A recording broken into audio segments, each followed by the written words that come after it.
Voy a enseñarte algo que estoy seguro que no querrás que ocurra nunca en tus cosméticos. Mira esto.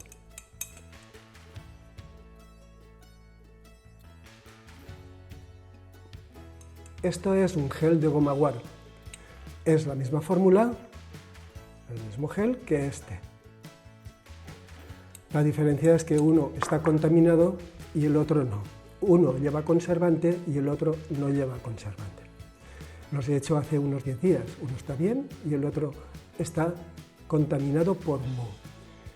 Los cosméticos normalmente se contaminan por mohos o por bacterias. Los mohos hacen esto, una capa en la superficie o bien una especie de telaraña o glomérulo dentro del cosmético, sobre todo si es líquido, y las bacterias lo que hacen es fermentar. ¿De dónde han salido estos microbios? Estos microbios han salido del aire, están en la atmósfera, están flotando y son la manifestación de la vida más sencilla. Están desde el fondo del mar hasta la estratosfera, están por todos los lados las esporas de estos microorganismos. Es muy difícil que en casa no se decontaminen, porque no trabajamos en la cocina o donde sea en un ambiente estéril. Así que es muy probable que todos los cosméticos se contaminen si no tienen conservantes. ¿Por qué se contamina más fácilmente la cosmética natural que la cosmética estándar o comercial?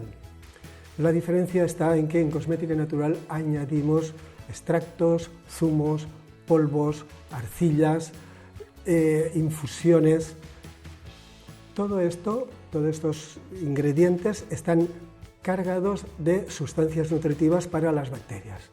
Sobre todo son los carbohidratos, los azúcares, las proteínas, vitaminas y también los oligoelementos que hay en las infusiones. Así que todo aquel cosmético que tenga agua y que tenga estas moléculas o estos ingredientes disueltos o en suspensión son muy propensos a contaminarse. Y esto es un sello de la cosmética natural, que es que incorporamos muchas sustancias orgánicas que son alimentos para la piel, pero también para los microorganismos que compiten y van ahí a crecer y desarrollar. Bien, entonces, ¿todos los cosméticos necesitan conservante? Esa es una pregunta que nos podemos hacer porque tenemos resistencia a añadir conservantes. Bien, la buena noticia es que hay bastantes cosméticos que podemos hacer sin conservante. ¿Cuál es la condición? Que no lleven agua, porque estos microorganismos lo que necesitan para vivir es agua, aunque sea poca. De donde hay agua y hay nutrientes, hay vida. Entonces, los cosméticos deshidratados no pueden, aunque tengan bacterias en espora o estén ahí latentes, no se van a desarrollar a no ser que pongamos agua.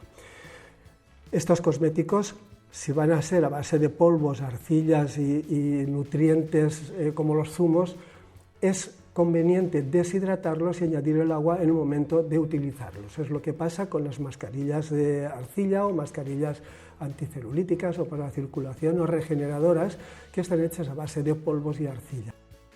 En este caso, lo mejor es tener los polvos preparados y añadir la fase acuosa en el momento de utilizarlas, porque si los elaboras con agua y contienen agua, lo más probable es que acaben fermentando y que crezca ahí todo tipo de microorganismo. O bien tendrás que poner dosis muy altas de conservantes. ¿Qué otros cosméticos podemos elaborar sin conservante? Son los aceites corporales, los aceites faciales, todo lo que sean aceites y contengan o no manteca, es decir, aceites, pomadas, bálsamos sólidos. Todos estos cosméticos que no tienen fase acuosa, como no tienen agua, no pueden desarrollarse los microorganismos, porque en el aceite no pueden vivir, se asfixian, es decir, no pueden desarrollarse, se quedan ahí estancados, están encapsulados, pero no se van a desarrollar. Este tipo de cosméticos son los que podemos utilizar perfectamente, podemos hacer perfectamente sin conservante. Siempre que un cosmético lleve agua o un hidrolato o una infusión o un extracto que lleve una pequeña parte de agua, va a necesitar un conservante. Entonces está claro que si vamos a hacer cosmética con fase acuosa, vamos a necesitar conservantes. Uno de los motivos por los que se ha desarrollado la cosmética natural es precisamente por los efectos nocivos de los conservantes que se utilizan en cosmética industrial o la cosmética, podemos decir, estándar. Todos conocemos los parabenes y el triclosan, que son los conservantes que nos producen problemas de tipo hormonal y incluso pues, dermatitis alérgicas, etc. Se han hecho famosos, tienen muy mala fama. Y de ahí ha nacido la búsqueda de conservantes que no sean perjudiciales para la salud. Y esos son los que estamos utilizando en cosmética natural. ¿Cuáles son estos conservantes que utilizamos? Pues bien, hay muchos conservantes de muchas marcas diferentes, pero si miras el INCI, si miras la composición, te darás cuenta que hay unos cuantos ingredientes que se repiten continuamente. El alcohol bencílico, el ácido dihidroacético, la gluconolactona, ácido sórbico, sorbato sódico, ácido benzoico, benzoato sódico o sorbato potásico, en fin, estos son unos ingredientes que se repiten en casi todos. Parece ser que estos son los más eficaces y muchos de ellos se utilizan en alimentación. Pensar que el estándar de alimentación es mucho más exigente que el de cosmética, porque se ingieren. Podemos confiar en estos conservantes porque se han hecho pruebas y está comprobado que no son nocivos para una piel normal. Está claro que las pieles alérgicas o las pieles muy sensibles pueden reaccionar fácilmente a cualquier cosa.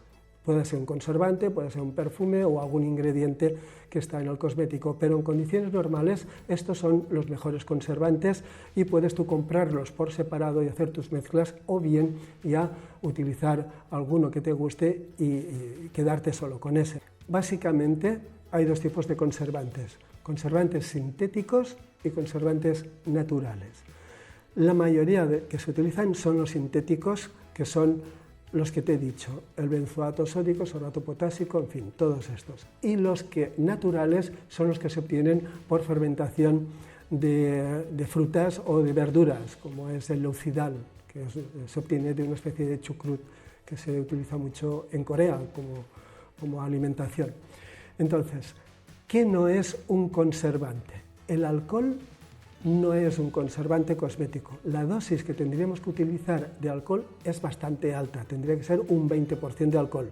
No obstante, puedes hacer cosméticos a partir de un 20% de alcohol, pero que sepas que el alcohol pues, suele resecar la piel y verás pocos cosméticos con estas dosis altas de alcohol, como no sea un desinfectante de manos. El alcohol entonces es un conservante, pero no lo utilizamos porque desestabiliza las cremas, desestabiliza las pomadas y las dosis que se utilizan son muy altas.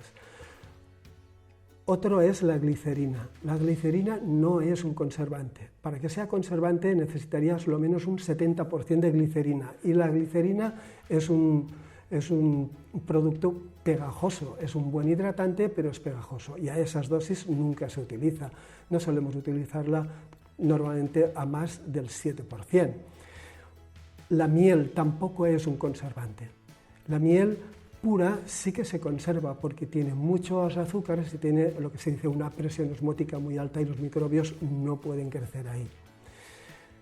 Los aceites esenciales no son conservantes, son antimicrobianos y está demostrado porque se han hecho antibiogramas con aceites esenciales y han demostrado que no solamente son antibacterianos, son antihongos y también son incluso antivirales.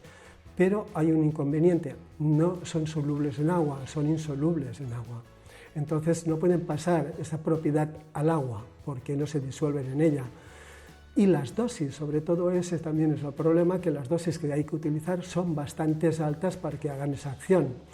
Son solubles en aceite y en pomadas y aceites no los necesitamos porque se conservan solos. Y en las cremas los utilizamos por sus propiedades medicinales o por sus propiedades cosméticas. Pero tener en cuenta que los aceites esenciales aportan el aroma y un aroma al 3%, un aceite al 3% y ylang ylang al 3% es demasiado, geranio también. Los cítricos al 3% se notan mucho, aunque son muy suaves, pero las dosis que habría que utilizarlos son demasiado altas y entonces no se consideran conservantes, aunque tengan esas propiedades. Bien, entonces, ¿qué conservantes y qué dosis vamos a utilizar? La dosis normal son del 1%, entre el 1 y el 4%. Normalmente benzoato, sorbato, leucidal, necesitas más, necesitas un 4% y no es muy potente. Si tu cosmético lleva zumos, olvídate del leucidal, añade o puedes reforzarlo con otros conservantes como el Geogard, el Saromix, en fin, hay varios y ya verás que tienen básicamente ácido dihidroacético y alcohol bencílico, que son la base de esos conservantes. Bien, pues cualquier conservante de estos que son potentes, al 1% suelen conservar bastante bien, van bastante bien. Bien, entonces nosotros, aparte de añadir los conservantes, ¿qué podemos hacer para añadir o bien poco conservantes o bien incluso evitar añadir conservantes? Bueno, está claro que las condiciones higiénicas de preparación son fundamentales, es decir, la higiene personal. Si podéis poneros una mascarilla, un gorro, unos guantes para hacer los cosméticos, si vais a hacer bastantes, si vais a hacer prototipos, pues bueno, quizá no sea necesario porque lo vas a consumir enseguida y le vas a poner también conservantes, pero medidas de protección e higiene. Que no haya corrientes de aire, que el agua sea un agua destilada. Si añades una infusión, pues no hay problema porque las infusiones se preparan a 100 grados y podemos decir que las bacterias han muerto o no han aguantado, pero vaya, que está desinfectado. Bien, también desinfectar todos los utensilios en alcohol. No vale la pena que los limpies con alcohol cuando vas a guardarlos, pero sí cuando vas a utilizarlos, que es cuando hará el efecto. Y después también vamos a jugar con el pH. Ten en cuenta que los microorganismos pueden desarrollarse entre un pH de 2 a 11. Nosotros los cosméticos los preparamos normalmente entre 4 y 6, 6,5. Bueno, pues dentro de ese margen de pH es un pH ideal para que ellos proliferen y crezcan. Así que vamos a utilizar conservantes que sean activos dentro de ese margen de pH. Y después lo que vamos a hacer es buscar el momento ideal para añadir el conservante. El conservante, como depende del pH, vamos a añadirlo después de ajustar el pH. Es decir, ajustaremos el pH normalmente a 5,5 y buscaremos un conservante que esté dentro de ese intervalo. Aquellos cosméticos que prepares que estén con pHs bajos, como son los exfoliantes químicos, o que tengan un pH alto, como el jabón de saponificación. El jabón de saponificación no necesita conservante porque tiene un pH 10-11. Entonces ahí tampoco pueden crecer los microorganismos. Otra precaución o otra ventaja, otro truco que podemos utilizar es los envases. Hay envases que funcionan muy bien, son los envases airless. Estos envases funcionan como una bomba que entra al aire por abajo, pero en realidad el cosmético está metido dentro del envase en una bolsita que se va deformando y va subiendo y se consume totalmente, pero no ha entrado ni una gota de aire. En cambio, las bombas normales sí que entra aire y, por supuesto, los tarros que están abiertos, los tarros, pues cada vez que lo abres se contaminan y son los que peor se conservan. Entonces, si elaboras un cosmético con conservantes, la pregunta normal es ¿cuánto me va a durar? O cuánto le voy a decir a la persona que se va a conservar en buenas condiciones. Pues está claro que depende de la fórmula. Depende si lleva zumo, si lleva extractos, si lleva infusiones, pues la caducidad será mucho más corta. Pero normalmente unos 3 meses puedes asegurarlos. Si tienes bastantes hechos, si tienes sitio en la nevera, pues lo puedes guardar en la nevera y de esta forma se lo pones más difícil a los microorganismos y puedes alargar las caducidades. Pero con conservantes y unas fórmulas normales de una crema, pues unos 3-6 meses puede conservarse perfectamente.